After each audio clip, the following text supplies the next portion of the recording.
The strange but true story featured on this podcast contains details some people may find distressing. Listener discretion is advised. I'm Chaya Samuel, and things are about to get weird. Hi friends, welcome back to another episode of Things Are About to Get Weird. Every now and then, when I'm searching for strange but true stories to cover on the podcast, I come across something that leaves me virtually speechless, and today's story lands firmly in that category. This episode is dedicated to the incredibly bizarre tale of Ryan Waller, and specifically the interrogation he went through following the tragic murder of his girlfriend Heather Quan. Please do be warned up front that there will be a few gruesome details in today's installment of the podcast. As always, I'll do my best not to linger on them too long, but as you'll see, many of them are integral to the story itself. This is a really emotional and heavy case, but one I believe is incredibly important to speak about, remember, and learn from. So, let's begin. In December of 2006, 18-year-old Ryan Waller and 21-year-old Heather Quan were preparing to celebrate their first Christmas together as a couple. They'd been dating for around 8 months and were thought to be all but living together in Ryan's apartment, located in the Arizona city of Phoenix. Heather, who was from the nearby city of Glendale, was a student at Arizona State University. She was a hard-working young woman who had ambitions of becoming a defense attorney, and her family lovingly described her as a strong-willed individual who not only lived life but loved it. And though Ryan was a couple of years younger than her, the pair were said to be very much in love and excited for their future together. But when Christmas Day came around and Ryan failed to show up for dinner at his parents' home, they quickly grew concerned. And after trying without success to make contact with their son, even after they turned up at his home, they decided to ask the police to conduct a welfare check at his address. Around 11 p.m. that night, officers finally showed up at Ryan and Heather's apartment and were met with an awful scene. Heather's lifeless body was discovered on the sofa with a single fatal gunshot wound to her head, whilst Ryan was wandering around their home in a state you could only describe as extremely confused. He had a number of visible injuries to his face, including a black eye and a wound on his nose, yet he wasn't able to tell the officers how he'd sustained them. He also appeared to have no idea that Heather had passed away, insisting that she was just sleeping, but the police were immediately suspicious. Presuming that there had been an incident of domestic violence that had turned deadly, they placed Ryan into a police car and transported him to the station for questioning. It's claimed by multiple sources that Ryan was kept in the back of the vehicle for several hours, I presume while the police made preparations for his interrogation. And although I found that exact detail hard to verify, and it's possible he was just elsewhere inside the police station, what's certain is that there was a gap of numerous hours between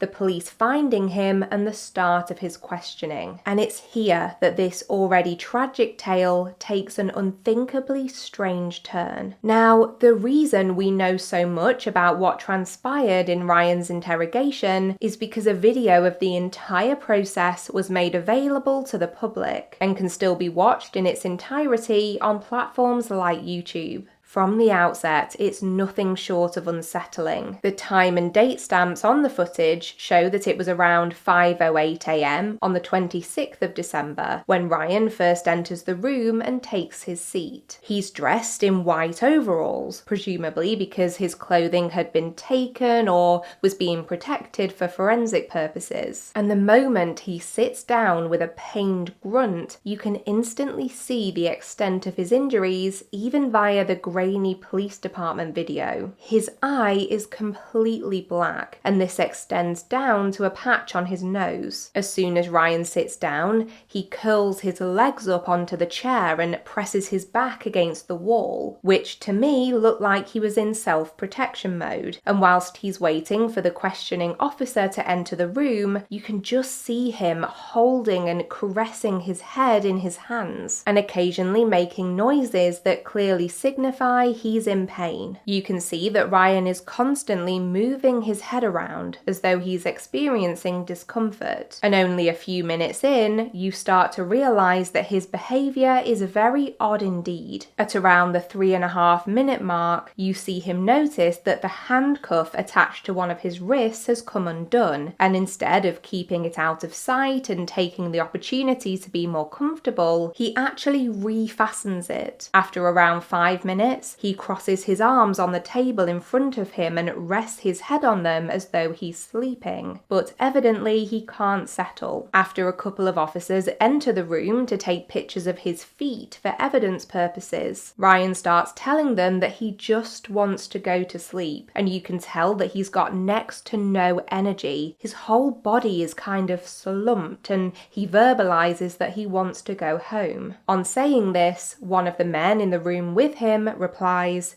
"You should go to the doctors. That's where you should go." But Ryan responds with surprise, asking whether he looks bad enough to warrant medical attention, and simply repeats that he only wants to get some sleep. At around 5:28 a.m., a detective enters the interrogation room and begins asking Ryan a series of questions. After confirming his basic details, the detective asks him if he knows why he's in the police station, and Ryan simply shakes his head. He's then asked whether he's seen any kind of police-based television shows before, and Ryan says no, then soon after gives a half-hearted yes. And when you're watching it, you get the feeling that his change in answer is more out of confusion than him trying to be deceitful. The detective asks Ryan to recall the highest grade he reached in school, and he replies that he doesn't know, though at one point he seems to misinterpret the question and replies with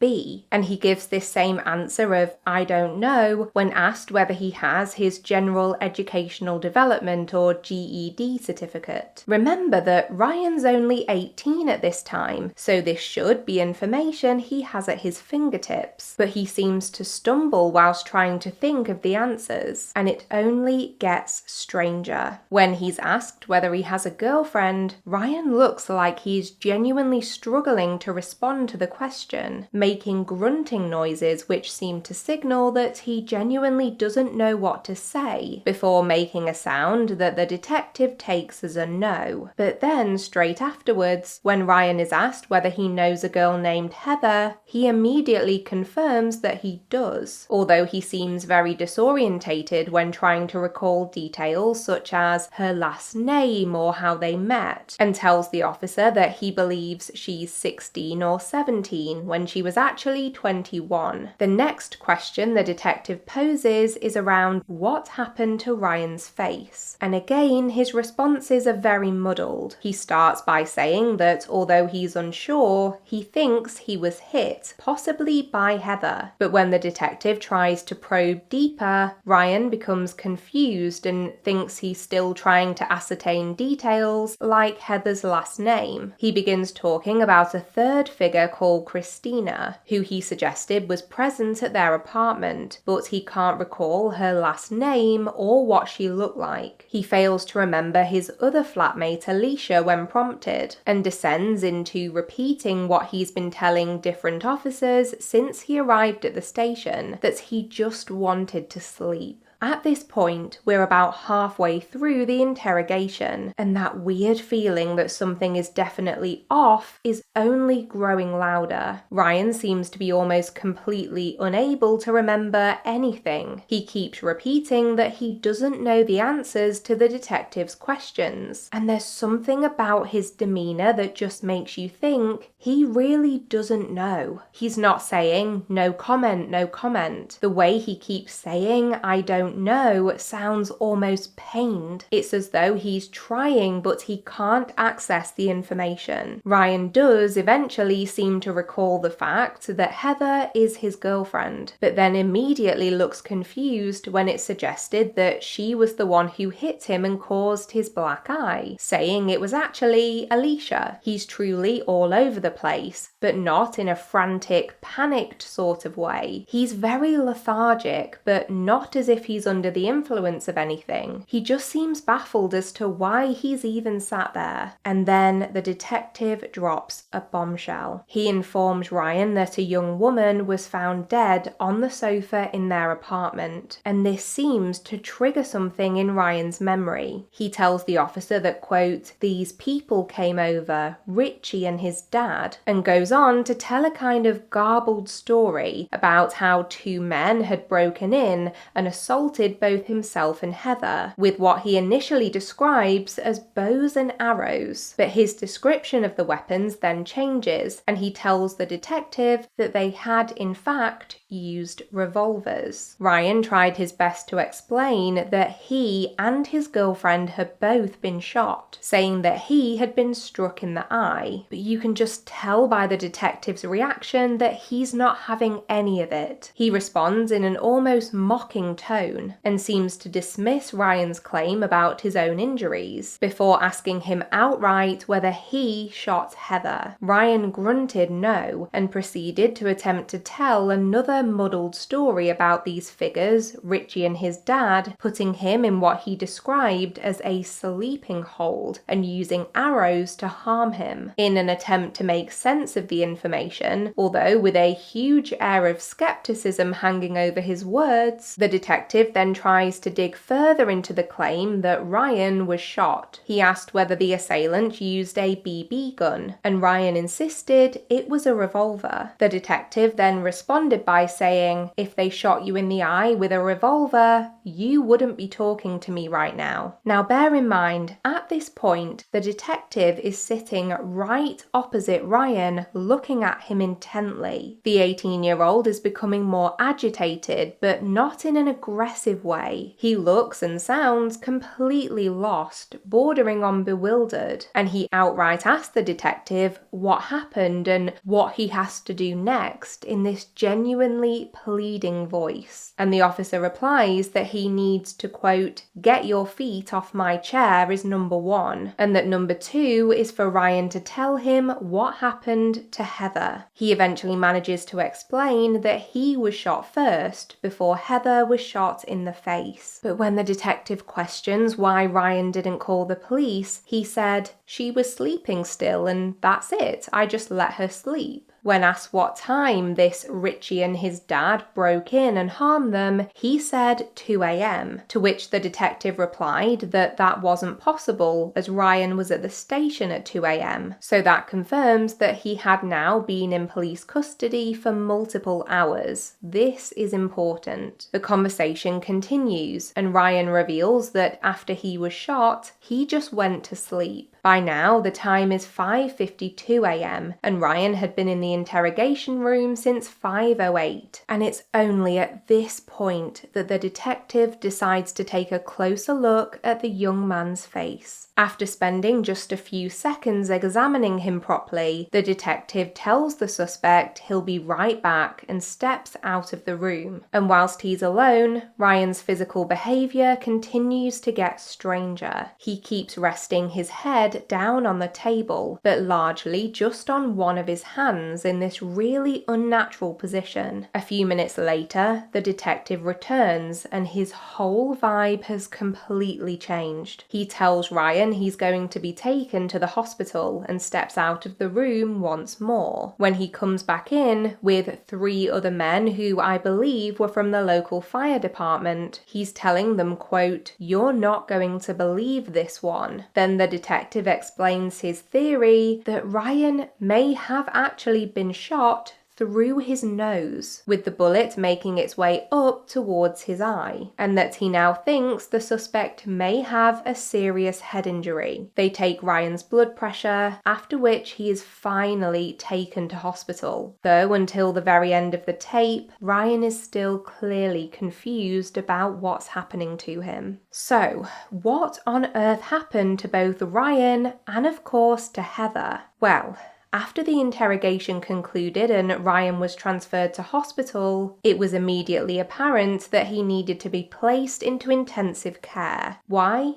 Because he had indeed been shot twice in the face. Whilst one of the bullets was missing, the other had become lodged in his brain, along with several skull fragments, leaving him critically injured. Ryan spent well over a month in hospital, recovering from not only the bullet wounds, but also an infection that had set in, likely due to the prolonged period of time where he received no medical care whatsoever, despite the shocking appearance of his face. He had, to the best of his ability, been telling the truth about what happened to him and Heather, despite the swelling that had been building in his brain, not to mention the intense discomfort he must have been in. To put it bluntly, he had been sat in that chair slowly dying whilst questions were hurled at him, adding to his confusion with each moment that passed. And all this whilst he was entirely innocent. Let me explain. Now, when Ryan was informed of Heather's passing and he seemed to have a moment of lucidity, he revealed that, quote, Richie and his dad had been the ones to enter the apartment that night and turn their guns on both himself and Heather. And though so much of what Ryan had said in his interview was wrong or falsely remembered, including some details about who was present in the flat and their relationships to one another, on this vital point, he had been largely correct. At a couple of points during his interrogation, he had mentioned that someone named Richie had been a former flatmate of his, though he couldn't remember the timeline of their cohabitation. While some sources state this to be accurate, others say that he was a former resident of the apartment prior to Ryan living there. Although not every detail in this story is clear-cut, here's what it's believed happened on the night of the attack on Ryan and Heather. A man named Richie Carver, along with his father Larry Lloyd Carver, turned up to the apartment with one of two intentions: either to burgle the property, which they had presumed was going to be empty, or to confront Ryan following a previous altercation the pair are said to have had. When they arrived, they either gained entry by breaking into the flat or by forcing their way in after Ryan had opened the door to them. How much of a struggle then ensued isn't obvious, but what we do know is that Richie proceeded to shoot Ryan twice in the face, before finding Heather lying down on the sofa and fatally shooting her too, ensuring they hadn't left a witness to their crimes. Then, believing that there was no one left alive in the apartment, they stole a number of items from the flat, including weapons and computer equipment, before fleeing the scene. But what they had not counted on was that Ryan would survive the attack and have the incredible strength to identify the perpetrators of his girlfriend's murder and his own attempted murder, whilst in a critical condition in a bleak police interrogation room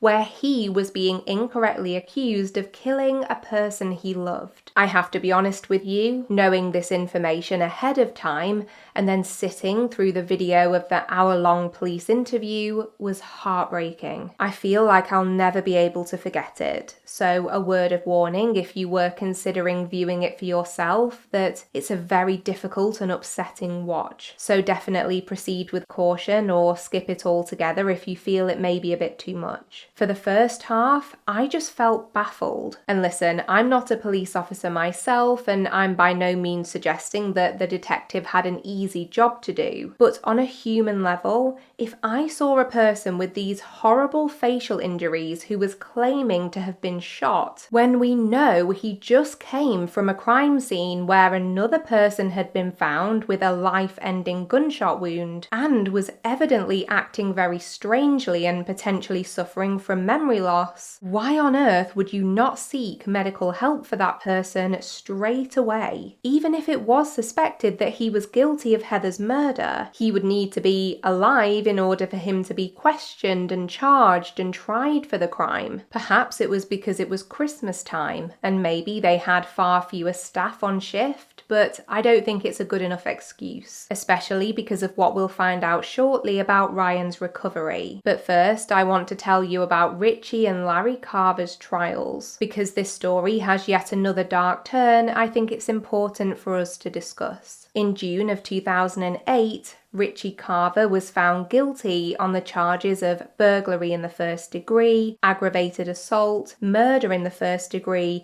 and misconduct involving weapons. He was sentenced to life in prison, and although he tried to appeal his conviction in 2013, from the document I found from the Arizona Court of Appeals, it looks as though both his convictions and his sentence were upheld, and as far as I could find out, he remains in prison to this day. But his father Larry's path to being held accountable for his role in the crimes was altogether less straightforward. Some of the information out there about this is quite confusing, but I was able to find some local news reports from the time that helped me make sense of what happened. So, whilst the case against Richie appears to have been quite strong, it looks as though the state's body of evidence against Larry was partly based on a confession he had made to his wife.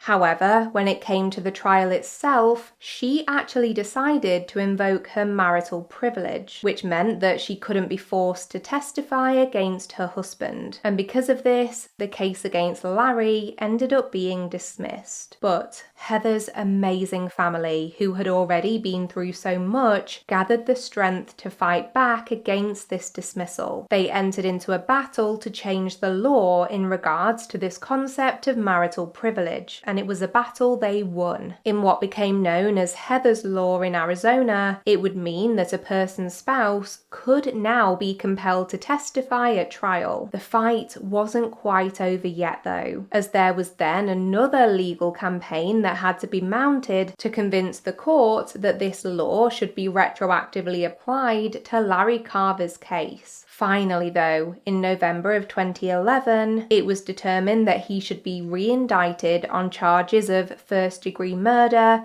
attempted first-degree murder, burglary, and aggravated assault. In late 2012, following a 10-day-long trial plus a 2.5-day-long deliberation period by the jury, Larry Carver was found guilty on all charges. Maricopa County Attorney Bill Montgomery spoke out ahead of the sentencing, and his words were really quite moving. He said, quote, "This verdict is a long-awaited milestone on what has been a torturous and difficult road to justice for the victims of this terrible crime, requiring an extraordinary detour through our state legislature. We now await the imposition of a sentence that will appropriately hold this defendant accountable for his criminal actions." And in early 2013, the final piece of the legal puzzle was put into place, when Larry Carver received a sentence that meant he would spend the rest of his life in prison. Although I found it tricky to gather any more information about Richie's life since his crimes, I did find an interesting document from 2023 in regards to Larry, in the form of an inmate death notification from the Arizona Department of Corrections. The charges mentioned for the Larry Carver in this death notice match up with the ones Heather's killer was found guilty of, so I think we can safely assume it's the same man and that he died behind bars. If you're anything like me, you might now be wondering what happened in the aftermath of this entire tragic series of events. Did those law enforcement officers involved in Ryan's detainment and questioning face any consequences for his treatment? Have Heather's family managed to find any peace following her senseless killing? And of course, What ended up happening to poor Ryan? I'm afraid on that last question, I don't have good news to share. Despite Ryan receiving extensive medical treatment in hospital, the severity of his injuries meant that some of the damage done to his brain was irreversible. His eye and even a part of his brain were unable to be saved, and as a result, he was left suffering from numerous complications, including frequent seizures as a result of the trauma. I'm sorry to say that in 2016, almost a decade on from that awful night, he experienced a seizure that ultimately took his life, and he passed away at the age of just 28. On a memorial website set up for Ryan, there are details about how his family, quote, continues to honor his memory and share his story to raise awareness about the consequences of violent crime and the importance of proper medical care during police investigations.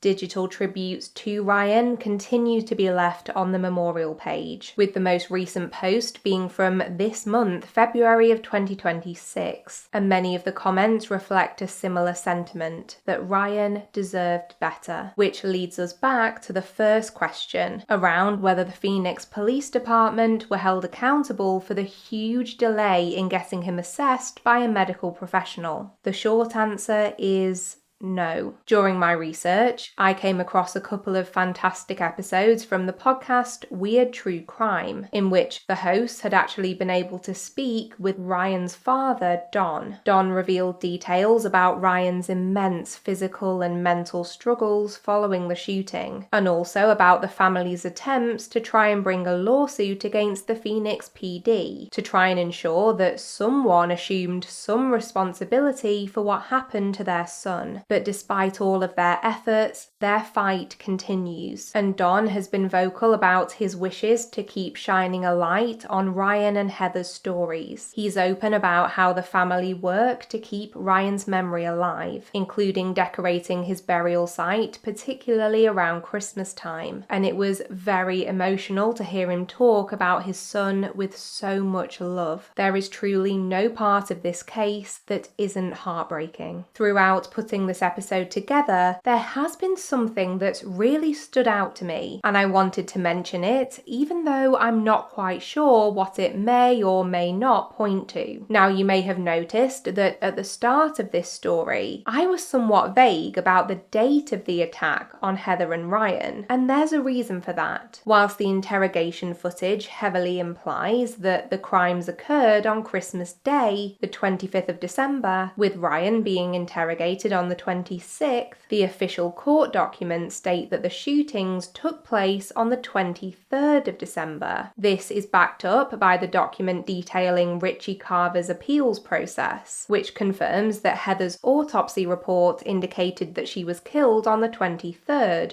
not the 25th. Yet, Ryan was consistently adamant that the incident had taken place on Christmas Day, and according to the Weird True Crime podcast, there was a witness, Christina, who I mentioned earlier, who said that she'd seen Heather alive on Christmas Eve. So what's going on with all of these discrepancies? For legal reasons, I am not stating this as fact, and this is not an accusation, but there have been some opinions shared in the years since the incident that it could possibly look better for the police department if the attack were to have taken place on the earlier date of the 23rd rather than the 25th, because then the period of time that they failed to get Ryan medical assistance would make up a smaller percentage of the overall time between him sustaining his injuries and arriving at hospital. If he'd been living with his injuries for a couple of days before the police ever even got involved, then maybe the infection had already taken hold and their delay in getting him seen by a doctor didn't have as much of an impact. As I say, this is pure opinion and speculation, but these mismatched dates do seem very odd. I don't know what the truth is, but in some ways it feels irrelevant, as I don't think anyone could argue that Ryan's treatment after he was found at the apartment was right or just or fair, regardless of how long he'd had the injuries for. How it felt to me, in my opinion, is that it seemed he was being questioned as a guilty man, rather than being presumed innocent until proven otherwise. I'm not qualified to say what impact that would have had on him long term. All I can say is that I hope that one day Ryan's family are able to see some further justice done in his name. I wanted to end this episode with a final note about Heather Quan. Since the release of Ryan's interrogation footage, this case has understandably received a lot of attention due to the outrageous nature of what transpired in that interview room, and rightly so, but it's vital that we don't forget that Heather was just as much a part of this tragedy as Ryan was. I found Heather's online obituary page incredibly moving and extremely emotional to read through. She sounded like a truly amazing person. Heather volunteered in a Big Sister program where she helped and mentored younger children to help them reach their potential and fulfill their goals. Her family described her by saying, "From a very young age, Heather seemed to sense when another was hurting and gave her friendship to those who needed it most." And when I got to the virtual book of remembrance on Heather's page, I found a message that absolutely floored me, and it felt like the most fitting tribute I could possibly share with you. This is a message from Heather's mother, Terry, that was left on the site in December of 2021, and it reads, "It's been 15 years today. It's taken this long for me, Heather's mom, to be able to post anything in public about the most heartbreaking, painful thing I've ever had to endure, the loss of a child. My son and my daughter are the most precious things in my life. I would have given my life for Heather to have been able to continue living her life. Unfortunately, I was not given that option. My heart is also so very broken for the loss of Ryan's life. I am so very glad I got to know him, despite the incredibly devastating circumstances that brought us together. I will be forever grateful to him and all of the others that helped to put away the murderers that took my precious daughter away from me and her family, and the life she so deserved to live. Thank you to all that have supported us through these difficult times, and to put Heather's murderers away for life so they can never do this again. We are forever grateful." Oh my gosh, I needed a minute there. I think this might be one of the most emotional episodes I've ever put together. I can't remember the last time a case hit me this deeply. It was all just so senseless. But I really believe that we haven't heard the last about this story, and I'll be keeping a lookout for every new update that I sincerely hope will come to light. Had you heard about this case before? What do you make of it? I would really love for us to keep the conversation going. I think it's especially important with cases like this one. I know this has been a much heavier episode, so for now I wanted to change direction somewhat and move into our outro feature, which I promise is much lighter. So that said, let's head over to Weird Media. When things feel like a lot, I always think there's nothing better than escaping into a different world for a while. And as it happens, the perfect solution for that very thing has come into existence recently, in the form of the exciting new Game of Thrones spin-off series, A Knight of the Seven Kingdoms. Now, when I tell you that I was a huge Game of Thrones fan, you honestly have no idea. I was obsessed with the show from the very beginning, and spent so long telling everyone I could about it before it really took off and became this absolute phenomenon. If I found a fellow Thrones fan, I would happily sit and talk to them for hours about every tiny detail of the show and the books, and when it ended, I felt genuinely lost for a little while. I've enjoyed the House of the Dragon prequel, but I was craving something a bit different from that universe, and little did I know that I was about to find it in A Knight of the Seven Kingdoms. The first of 6 episodes for Series 1 was released back in January, and by the time this episode goes live, we'll have just had the 5th, I believe, and it has truly filled that throne-shaped hole in my heart. The series follows 2 characters called Dunk and Egg, and all I'm going to say is that if you're a Thrones fan, you'll know who the young boy known as Egg is, but I'm not going to spoil anything here. And when it comes to Dunk,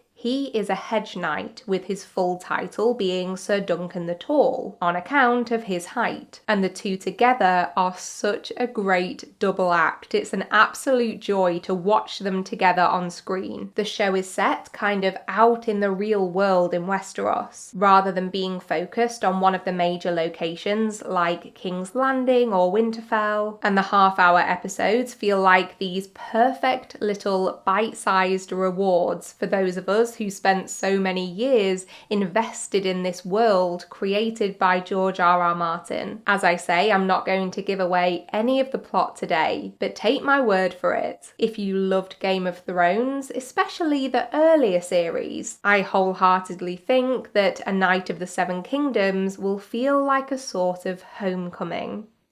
A big thank you to you all for joining me today. I really hope you found this episode interesting, even though I know it was a lot. Down in the show notes or the description box, I'll be including shout outs to all of the sources I used during my research, complete with links if you'd like to check any of them out for yourselves. And of course, that will also include the links to the weird true crime podcast episodes I referenced. As always, I'll also be listing all of our social media pages and our email address too. Please do leave me a comment if you're listening on Spotify, or get in touch on Instagram, Threads, Facebook, or even TikTok, and let me know your thoughts about today's story. If you have a moment or two spare, I would hugely appreciate a quick rating or review on Spotify or Apple Podcasts. And if you're watching on YouTube, please feel free to subscribe and give this video a thumbs up. Thank you once again for tuning in today, and I'll be back very soon with a brand new episode for you. So until next time, take care of yourself and others and keep it weird,